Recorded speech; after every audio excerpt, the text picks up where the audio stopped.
day life. It would just be impossible for a person to walk on a friction-free surface. Friction is also necessary for operations of many small things in our daily lives like the belts, pulleys, clutches, and brakes. Nails and screw remains fixed where they are driven because of friction. Friction helps us to walk or move over any given surface.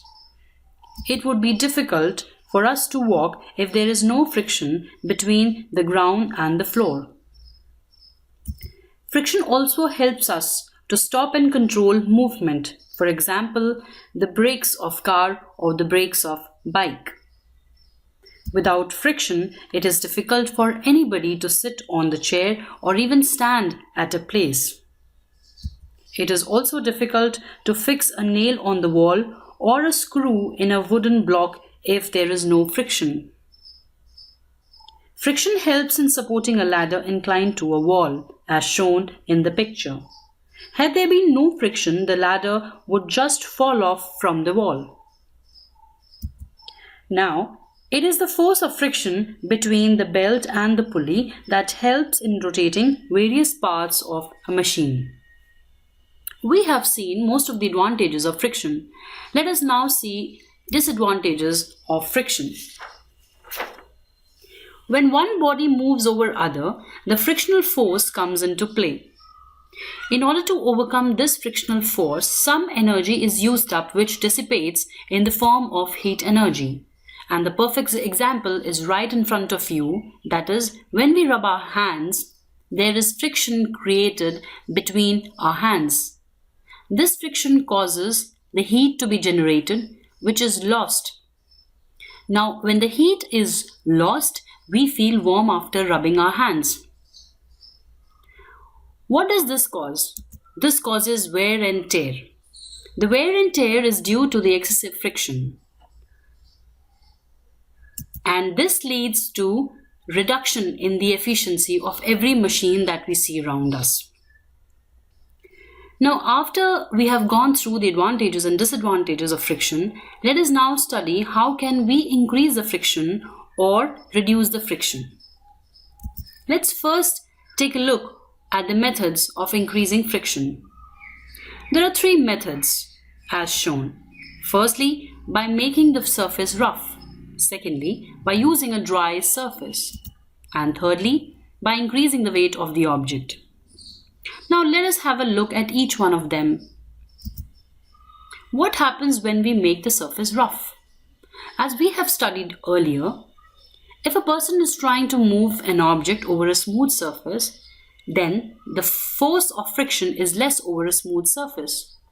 Whereas over a rough surface, the force of friction is very large, and thus it is difficult to move an object.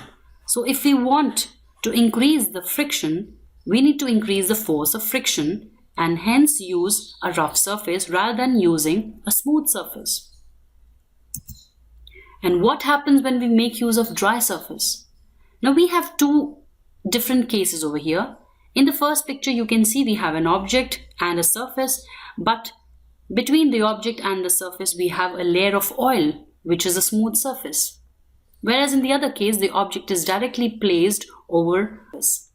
So now what happens when I apply a force to each of these objects? The objects which is placed over the oil obviously moves very easily and moves faster because it is over a smooth surface, that is over the oil. This is basically because over a smooth surface, again the force of friction is very less and so the object moves very fast. Whereas in the second case, the force of friction is very large and hence the object doesn't move so freely. It just goes to a smaller distance and stops. So by making use of a dry surface, we can increase the friction. Again, by increasing the weight also, we can increase the friction. Let's see what happens here. Take a look.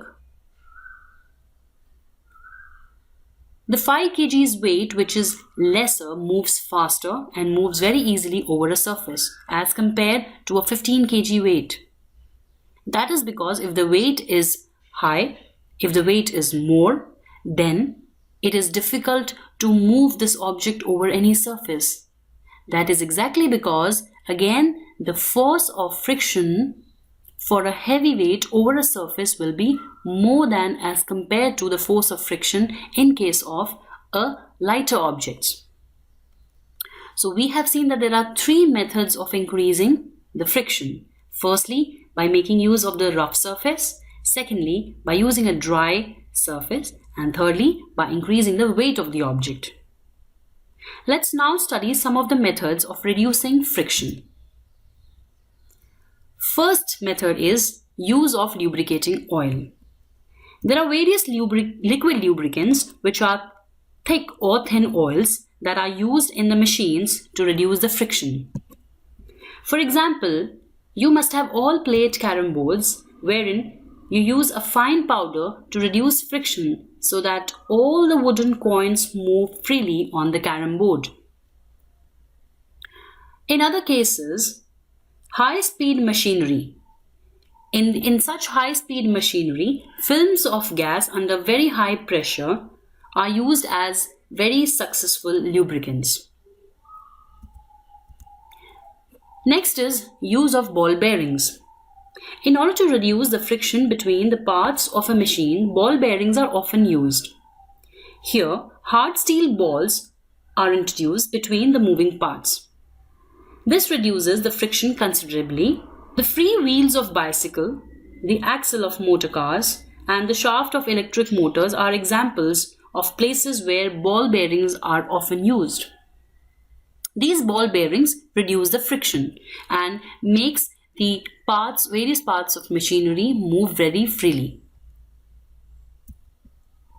Third method is use of polished surface. We also again know that a very polished or a smooth surface will have very less force of friction and hence it reduces the friction. Use of air cushion is another method of reducing friction. If the two solid surfaces are separated by an air cushion, then the frictional force is reduced to a much greater extent. This is because the two surfaces do not come in direct contact with each other.